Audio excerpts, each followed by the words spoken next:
Salut, c'est Dr H et je vais vous expliquer pourquoi la sociologie c'est un art martial.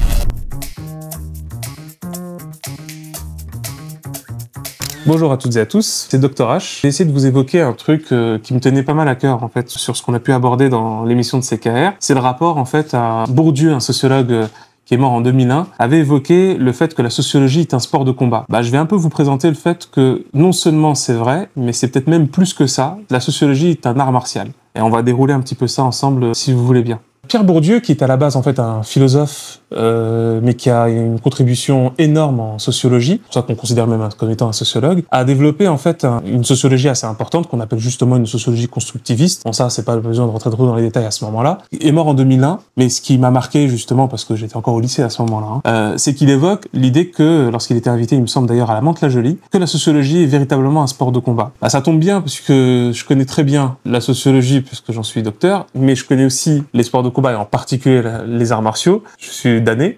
Concrètement, on peut voir en fait cette relation comme étant essentielle pour comprendre les objets qui sont étudiés par la sociologie, pourquoi la sociologie étudie ce type d'objet, mais aussi comment on fait pour l'étudier et quel impact ça a pour la société. Et c'est ça le rapport en fait justement entre sport de combat, arts martiaux. La sociologie, ce qu'elle veille à faire, c'est surtout de pouvoir identifier toutes les constructions humaines. C'est pour ça qu'on parle et qu'on répète très souvent la déconstruction. En gros, la sociologie, c'est un truc que vous faites tous. C'est ça ce qu'on appelle d'ailleurs la sociologie profane. Mais nous, en tant que professionnels, sociologues professionnels, en fait, on va avoir des outils, une méthodologie pour observer, analyser, décortiquer comment les faits sociaux sont construits, reconstruits, déconstruits. Alors ça veut dire quoi? Ça veut dire qu'en fait on part d'un point de départ important. Le truc c'est que ce que beaucoup de gens ont tendance à voir comme étant un phénomène naturel, comme étant logique, c'est normal qu'il y ait ça, c'est le truc de la normalité, en fait la sociologie va souvent dire c'est peut-être pas si normal que ça.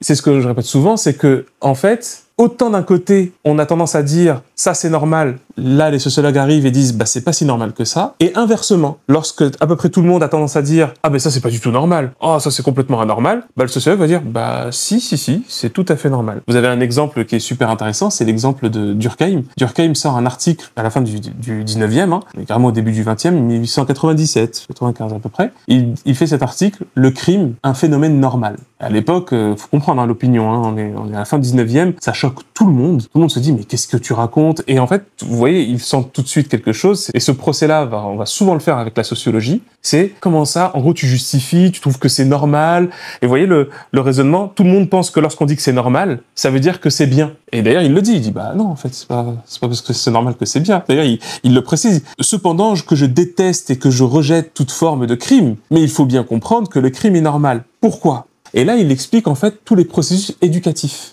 Eh oui, en gros, il faut poser la question à l'envers. C'est que, au lieu de se dire que le crime n'est pas normal, de se dire, alors c'est quoi une société sans crime? Ça ressemblerait à quoi? Comment ça fonctionnerait un truc sans crime? Et là, on verrait que, du coup, c'est des gens qui ont appris que c'est pas bien de faire ça, on leur a montré que ça a des conséquences de faire ceci ou cela, et que tout le monde est d'accord pour dire que la même chose ne doit pas être faite. Vous voyez? Il dit en fait, il faut diffuser de manière totale et parfaite le même sentiment de rejet d'un crime à toute la société. Et déjà, ça, faut être chaud, faut pouvoir s'y préparer à faire ça. Or, on n'y arrive pas. C'est même, il le dit de toute façon, Durkheim, il dit c'est impossible. On est au 19e. D'ailleurs, vous remarquerez, il n'a pas eu besoin d'attendre d'énormes vagues d'immigration ou de ce que vous voulez pour considérer qu'il y avait un péril. Et il le dit clairement, le crime est inévitable. C'est en cela qu'il dit qu'il est normal. Il est normal car inévitable. Pourquoi? Parce que de toutes les manières, que vous fassiez, et d'ailleurs il le dit, soit vous ne réussissez pas, et c'est présentement ce qui se passe, c'est-à-dire qu'on diffuse une éducation, mais elle ne peut pas se diffuser dans toutes les couches de la société, elle ne touche pas tous les individus de la même manière, et en plus, vous imaginez, le sentiment qui est assimilé n'est pas le même chez tout le monde. Okay? Donc, des personnes vont commettre un crime, c'est-à-dire des personnes vont transgresser la norme sur laquelle tout le monde s'est plus ou moins mis d'accord. Ça, c'est d'un côté. Prenons l'autre côté maintenant, il dit, admettons, on réussit. Il dit, voilà, c'est ça qui est fort dans cette analyse. Il dit, on réussit tous. On est trop fort, on a mis en place un système éducatif génial, voilà, super, égalitaire en plus, c'est top. Donc, des bonnes classes, des bons profs, tous bien payés, pas trop d'élèves et tout super bien. Et vraiment, les enfants assimilent de la même façon tout le même sentiment de moralité, de tranquillité qu'exige la loi. On pourrait se dire, c'est parfait normalement, pas de crime. Il dit, en fait, si. Mais alors, pas le même crime auquel on s'attend. C'est-à-dire que peut-être qu'il n'y aura plus le vol, Peut-être qu'il n'y aura plus d'agression, peut-être qu'il n'y aura même plus de meurtre, mais alors il y en aura d'autres. C'est-à-dire qu'à un moment donné, la barre d'acceptation des comportements va juste bouger. Au début, elle va être basse. Ouais, faut peut-être éviter de se tuer. Ouais, ça c'est la fourchette basse. Bah, la fourchette basse, elle va monter. Elle va monter jusqu'à arriver à... Quoi ? Il a oublié de dire à tes souhaits quand t'as éternué ? Comment ça ? Il n'a pas tenu la porte quand t'es rentré ? Vous voyez ? En fait, forcément, il va y avoir des éléments discriminants, des éléments moraux qu'on va devoir faire ressortir de la norme pour les considérer comme étant une infraction. Et c'est ça qu'il explique, c'est que, en fin de compte, toutes les sociétés ont autant besoin de normes que de leurs transgressions. Et souvent, c'est les transgressions qui vont réveiller le sentiment de la société sur telle mesure qu'on va mettre en place, telle règle qu'on va mettre en place. Et c'est pour ça que c'est en cela que la sociologie va suivre cet élan. Et justement, elle va arriver avec un travail qui va être formidable par l'école de Chicago. Donc c'est toute une école de sociologues qui va se développer autour de Chicago, qu'on aura l'occasion d'aborder plus tard. Mais dans cette école-là, on va approfondir ce travail qui consiste à repérer les constructions sociales des crimes et de la déviance. C'est-à-dire qu'on va constater, c'est simple, c'est un de nos objets de travaux, on va remarquer que dans une société, on dit que ça c'est pas bien, mais dans une autre, on va dire littéralement le contraire. Et là, on se dit, donc du coup, c'est bien une construction de société. Alors j'entends, bien souvent, quand on dit ça, on pourrait se dire, faut arrêter, ça relativise, la sociologie, elle relativise tout. Oh, le bien c'est le bien, le mal c'est le mal.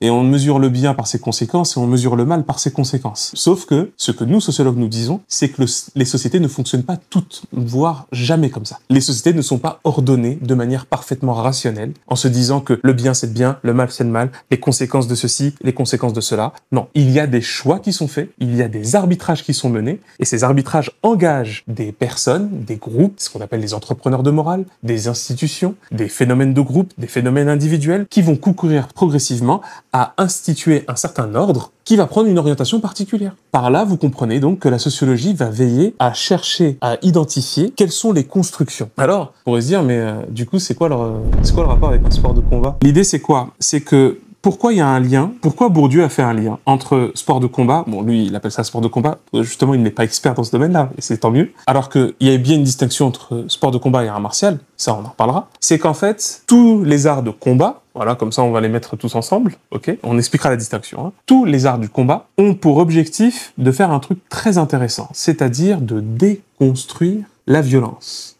En gros, faisons un truc très basique. Quand n'importe qui voit une bagarre, en fait, l'objectif des experts en arts martiaux, c'est de voir des gestes, des mouvements, des positions et des déplacements qui ensuite vont avoir plus ou moins leur efficacité et vont être hiérarchisés, ordonnés, priorisés en fonction de cette efficacité et en fonction de leur force et de leur faiblesse. Et c'est à partir de là qu'ils vont développer des techniques. C'est ce que fait la sociologie. C'est-à-dire que la sociologie, on observe un phénomène que tout le monde voit comme étant un phénomène d'ensemble, et la sociologie va veiller à déconstruire le phénomène. Pourquoi je parle de cette question des arts martiaux ? Pourquoi je l'assimile aux arts martiaux ? Et je sais aussi que c'était l'intention de Bourdieu de ce point de vue-là, et c'est pour ça que j'insiste sur art martial. On peut commencer déjà par la distinction art martial sport de combat. Formellement, vous le savez, les arts martiaux et les sports de combat, la différence, pour faire grosso modo, vous avez les arts martiaux japonais, les arts martiaux chinois, les arts martiaux vietnamiens, les arts martiaux indonésiens, malaisiens, et un petit peu les arts martiaux indiens, même s'ils n'existent plus trop de manière développée, il y a juste une seule forme. Ensuite, il y a les sports de combat qu'on appelle justement la boxe anglaise, la boxe française, le kickboxing, et il faut le dire, le MMA. Le MMA qui est tout sauf un art martial, même si des gens viennent des arts martiaux, clairement, c'est une pratique de combat qui peut puiser dans différents... En général, le vieux nom du MMA, c'est combat libre, c'est tout, c'est juste du combat libre. C'est parce qu'il n'y a plus les codes de chaque discipline. Vous voyez, par exemple, en boxe anglaise, il y a plein de choses que vous ne pouvez pas faire. C'est ce qui le rend particulier et ce qui le rend aussi intéressant. Et ainsi de suite pour les différents arts. Donc, en réalité, le MMA, c'est davantage du combat libre. Sauf qu'en termes de marketing, ça marche pas trop. Mais pour la question des arts martiaux, la première donc différence, c'est que les arts martiaux obéissent à une idée qui consiste en fait à domestiquer la violence, s'approprier la violence et la rendre suffisamment technique pour la neutraliser quoi qu'il arrive. Ça, c'est le premier principe des arts martiaux. Le deuxième, c'est qu'il est orienté vers la défense avec une philosophie morale extrêmement importante. En réalité, alors, faut être clair, hein, beaucoup de l'esprit des arts martiaux ont déteint sur des gens qui pratiquent les sports de combat. En gros, il s'agit pas de céder sur le fait de croire que tous ceux qui font des sports de combat sont des bourrins et ceux qui font des arts martiaux sont raffinés. Non, vous avez des bourrins chez les arts martiaux, ça existe, hein, des grands malades mentaux, et vous avez des gens extrêmement raffinés et très, on dirait aujourd'hui smart, et vraiment rigoureux en termes éthiques, dans les sports de combat. Mais comprenez que c'est par rapport à leur histoire. Hein. C'est pour ça qu'il y a les arts de combat de manière générale, mais est un art martial, vous voyez, ce qui a une technique martiale, c'est-à-dire une technique qui consiste à combattre le plus efficacement possible. Et d'ailleurs, vous allez voir, la question de l'efficacité, elle est centrale. Parce que l'efficacité de faire quoi? Et c'est là que vous avez les deux plans dans les arts martiaux qui, effectivement, sont très sérieux. Il y a l'efficacité de se défendre qui induit nécessairement, dans la manière dont ça a été produit, l'efficacité de tuer. Hein. C'est tout le principe, c'est pour ça qu'on dit art martial. C'est l'art de la guerre, pas du folklore. Hein. Et par conséquent, si on a ces deux efficacités-là, alors il y a inévitablement un nombre important de responsabilités. Il y a une éthique à cela. C'est induit. D'ailleurs, généralement, c'est un principe qui infuse dans l'ensemble des arts martiaux. On considère que dès qu'on constate, mais ça je peux vous le dire, hein, non seulement je l'ai observé dans mes propres clubs, mais on l'observe dans la plupart des clubs d'arts martiaux et de sports de combat responsables, justement, le fait que lorsqu'on constate que des adhérents ou des membres viennent et ont une intention, on va dire bizarre, hein, veulent en découdre, veulent utiliser, c'est quand qu'on a des techniques pour tuer, bah là, forcément, en fait, la plupart, les maîtres, les sifus, les entraîneurs, les coachs, mais littéralement virent et dégagent la personne parce que elle est à l'opposé, à l'antithèse des principes éthiques qui sont les conséquences de ce dont j'ai parlé, l'efficacité de défense et l'efficacité d'attaque. Ça veut dire quoi? C'est que, justement, quand on observe, vous prenez un exemple qui est connu, la manière même de serrer le poing. Généralement, on le voit, bagarre, je serre les poings, à vrai dire, quasiment tout le monde sait serrer le poing et frapper, hein. Tout le monde sait faire ça.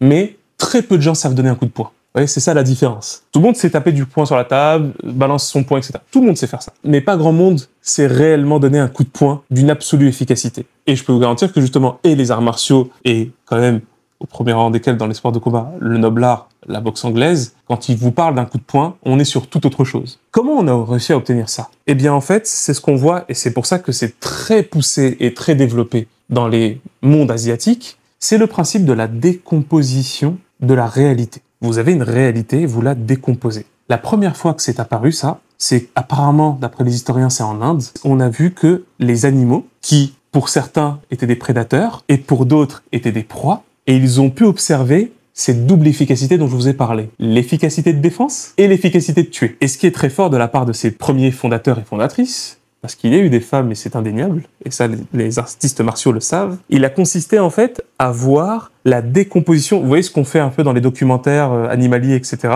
Maintenant on vous fait des ralentis, des superbes ralentis.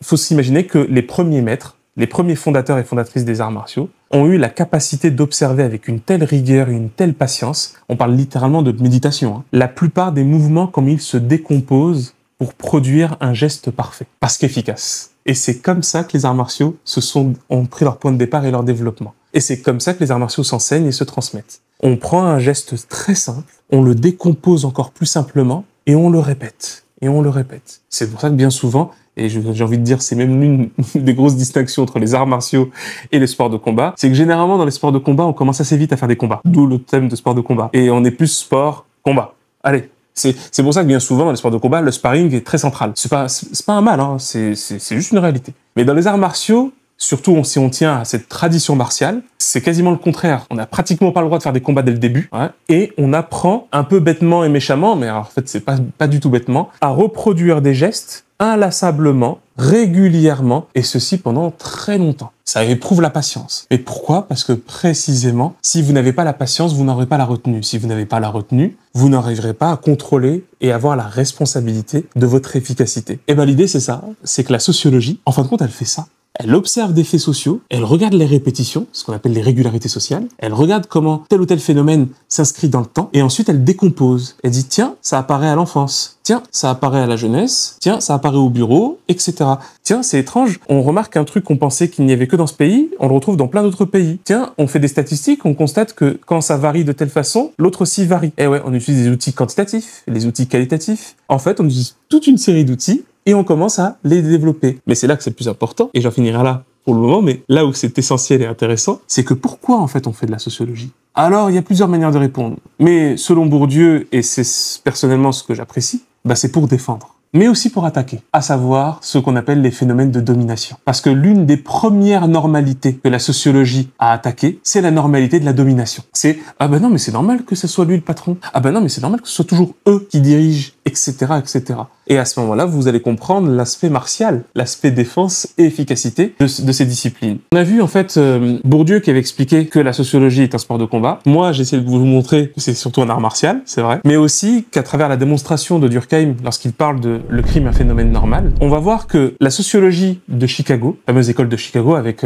surtout qu'il y a eu 2 temps, hein, la première et la deuxième école de Chicago, ça aussi c'est des détails d'histoire qui sera intéressant d'évoquer une autre fois, pour arriver justement à un autre auteur qui nous a quitté également il n'y a pas si longtemps, c'est Howard S. Becker, dans son excellent livre que je ne peux que vous recommander, parce que non seulement il est central dans la sociologie en général et la sociologie de la criminalité et de la déviance, mais aussi et surtout parce qu'en plus il est extrêmement accessible. C'est la sociologie que j'aime. C'est la sociologie qui parle directement, qui parle franchement, qui fait tout pour ne pas noyer les gens dans des concepts creux, dans des concepts compliqués. Et donc la découverte que fait Howard Becker, elle est intéressante parce que justement elle est tout à fait intéressante en termes d'arts martiaux. Vous allez voir pourquoi. C'est-à-dire qu'elle nous permet d'identifier les défenses et les attaques. Et cela des deux côtés. Vous voyez, c'est ça le truc. Vous comprenez, hein, l'axe majeur de ce que je peux développer, en fin de compte, vous l'avez un peu entendu en filigrane, c'est le rapport avec la violence. La violence n'est pas un mal en soi, ni un bien en soi. La violence est un outil. Malheureusement, l'usage des phénomènes de domination en fait forcément un mal. Et ça peut créer des souffrances, ça peut créer d'immenses problèmes, d'inégalités, d'oppression, etc. Mais l'idée, c'est qu'il faut pas se faire d'illusions. À part penser que les pouvoirs magiques, ça existe, il est très difficile, par la simple pensée ou la parole, de déjouer en fait ces phénomènes de domination et ces phénomènes de violence. C'est là l'objectif, justement, d'abord, c'est le point de départ de la sociologie. Identifier les mécanismes de domination, identifier les mécanismes d'oppression. Howard Becker, qui n'est bien évidemment pas le seul de l'école de Chicago, il y a Irving Goffman, qui a fait un des travaux sublime, vraiment intéressant. Tout ça représente ce qu'on appelle l'école de Chicago, donc, et surtout la seconde, en particulier sur la thématique de l'interactionnisme. Et vous allez voir, c'est typiquement martial. L'interactionnisme, c'est l'idée selon laquelle les phénomènes sociaux n'existent pas en absolu, n'existent pas en nature. Vous voyez ? En gros, il n'y a pas de phénomènes sociaux qui se baladent comme ça dans la nature. Les phénomènes sociaux sont les produits des interactions entre les individus, entre les groupes et les individus, et entre les groupes entre eux, entre les institutions, etc. C'est toujours ça. À tel point, d'ailleurs, comme ils le disent très très bien, et vous allez voir, c'est même intéressant dans la poursuite de ce qu'a dit Durkheim, qu'ils vous disent que il y a des situations où le crime n'existe pas tant qu'il n'est pas étiqueté, ça c'est le mot-clé de Becker, tant qu'il n'est pas étiqueté comme tel. Ah, par exemple, vous êtes entre personnes avec des cols blancs cravates et vous faites une vente massive de vos actions.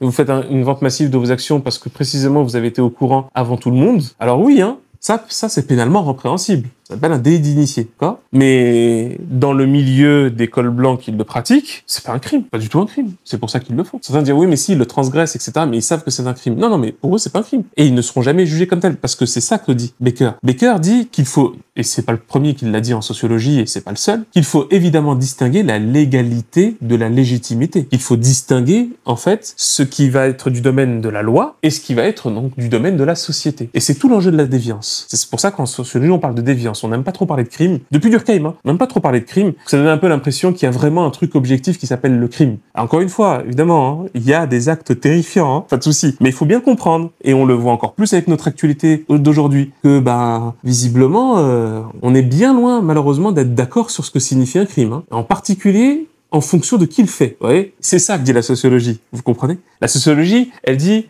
attendez, vous allez pas nous la faire. Si les crimes ça existait, vous arriverez à une réaction équivalente, quelle que soit la personne qui le commet. Pourtant, c'est très étrange. Quand c'est un type particulier de personne qui fait ça, vous avez presque l'impression que ça n'a jamais existé. Et quand c'est un autre type de personne qui le fait, là, tout d'un coup, faut réinstaurer la peine de mort. Et là, la sociologie dit, donc du coup, non, le crime, ça n'existe pas. Vous voyez, c'est pas l'acte qu'on dit qu'il n'existe pas, évidemment. Pour prendre un exemple, tuer, c'est tuer. Soit d'accord. Non, C'est que quand on dit oui, c'est impardonnable, ça c'est un crime, il faut le punir, etc.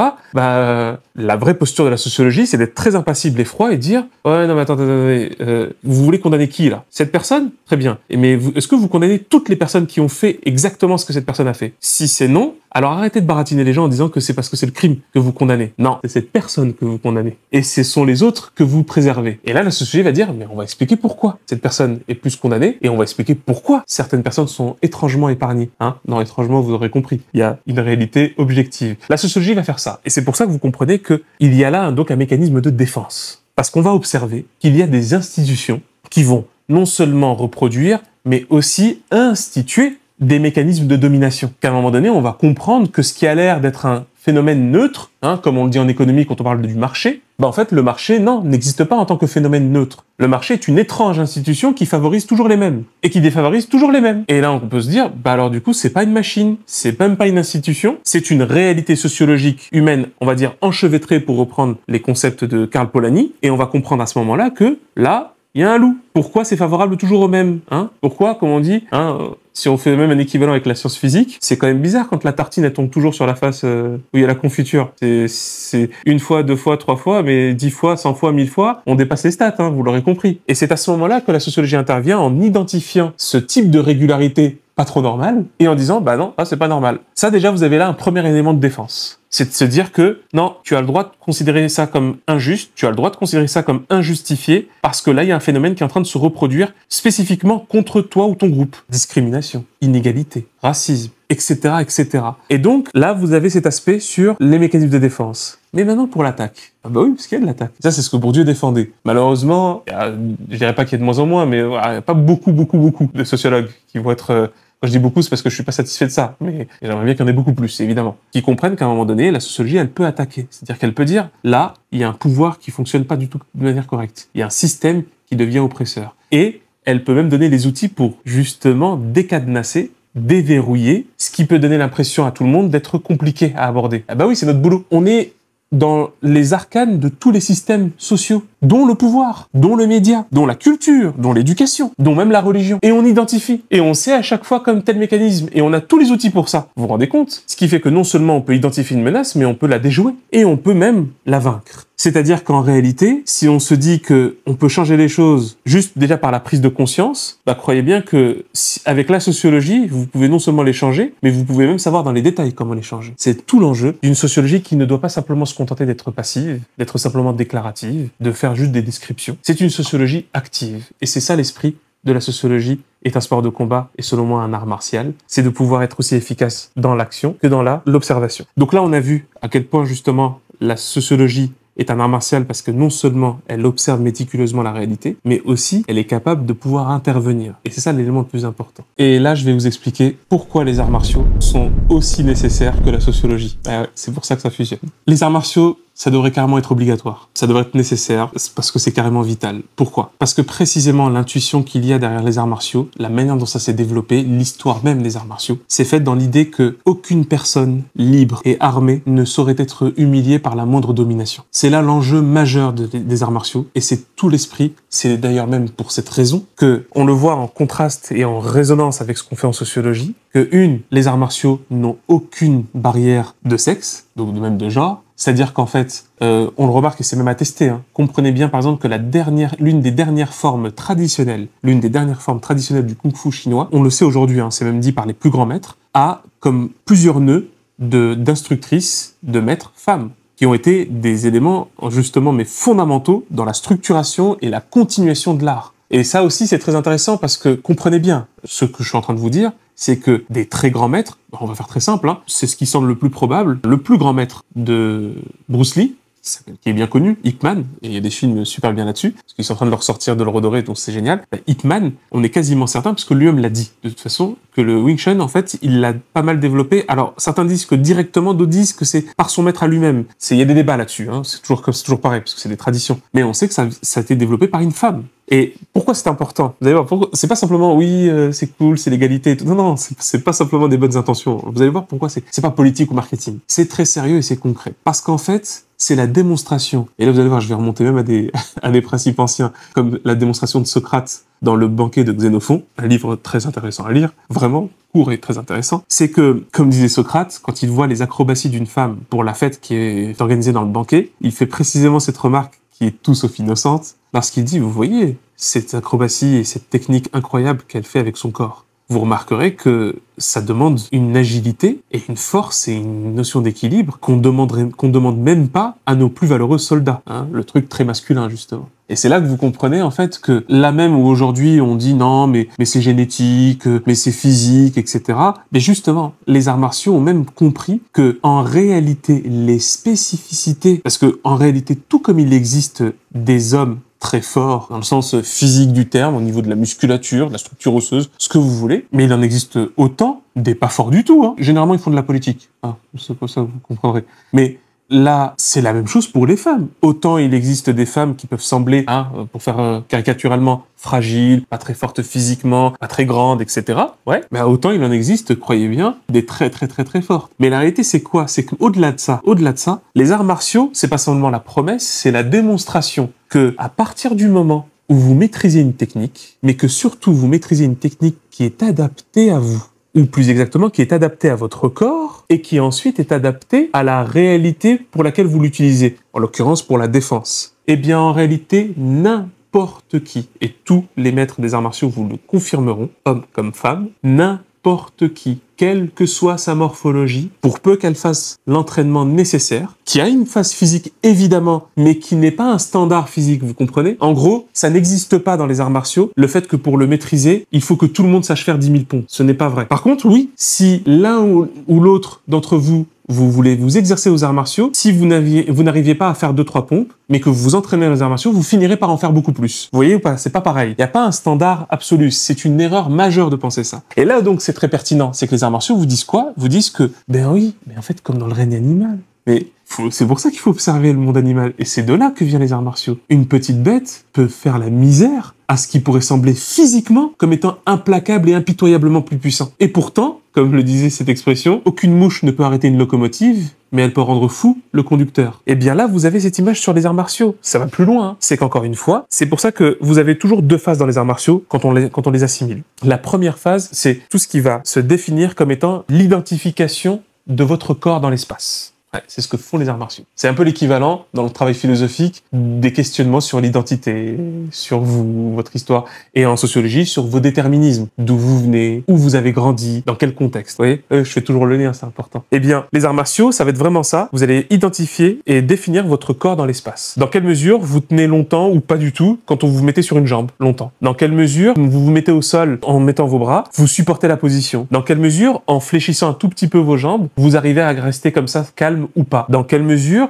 lorsque on vous met juste un bouclier de frappe et qu'ensuite on vous demande de pousser, dans quelle mesure vous arrivez à le pousser ou c'est vous qui vous poussez. Vous voyez, tout ça. Dans quelle mesure vous êtes capable de faire 2-3 pas dans une direction puis changer brutalement vers une autre sans que vous soyez déstabilisé, etc., etc. Eh bien oui, c'est la grande première phase des arts martiaux, c'est pour ça que c'est essentiel. C'est de vous apprendre à reconnaître votre corps, déjà même à le connaître parfois. Pas seulement le reconnaître, te le connaître et de le voir dans son mouvement dans l'espace. Une fois que vous avez fait cette phase-là, vous apprendrez les éléments fondamentaux, ce qu'on appelle dans quasiment tous les arts martiaux, les positions de base, les mouvements de base, les déplacements de base. C'est pour ça que ça se retrouve dans les katas, ce qu'on appelle les Tao, les Jolus, c'est toutes ces fameuses idées. Pourquoi? Ce sont des combinaisons très simples. Beaucoup de gens les traitent parfois avec mépris, parce que c'est souvent des gens qui ne comprennent rien aux arts martiaux, en se disant que oui, c'est du folklore, ils répètent toujours les mêmes choses, ça sert à rien de se mettre à cheval, ça sert à rien de se mettre en grue, ça sert à rien de faire la menthe religieuse, ça sert à rien de faire le tigre. Bah ouais, sauf que non en fait, c'est plus qu'efficace. Et j'insiste, quand vous apprenez à faire ça, en réalité, vous apprenez en tant qu'être humain à vous mouvoir dans l'espace, et ceci, quel que soit votre sexe, quelle que soit votre taille, quelle que soit votre corpulence, quelle que soit votre souplesse. C'est ça qui est prodigieux. Beaucoup de gens, par exemple, pensent qu'il faut être souple pour faire des arts martiaux. Mais c'est le contraire. Ce sont les arts martiaux qui vous rendront souple. Beaucoup de gens pensent qu'il faut être athlète pour faire les arts martiaux. C'est faux. C'est les arts martiaux qui vont vous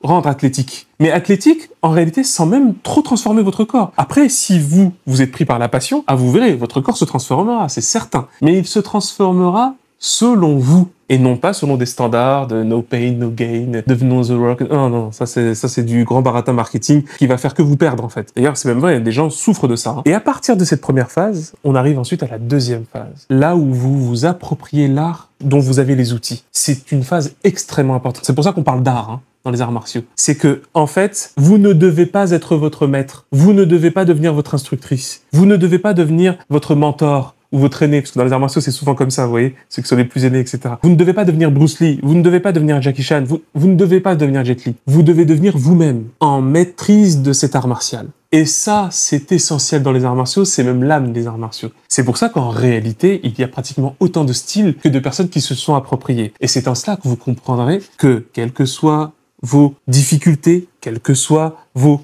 défauts, quels que soient vos handicaps même, eh bien en réalité, les arts martiaux vous apprendront à les dépasser et même à en faire une force et un atout, comme on l'observe dans la nature également. C'est en cela qu'il est efficace et même redoutable.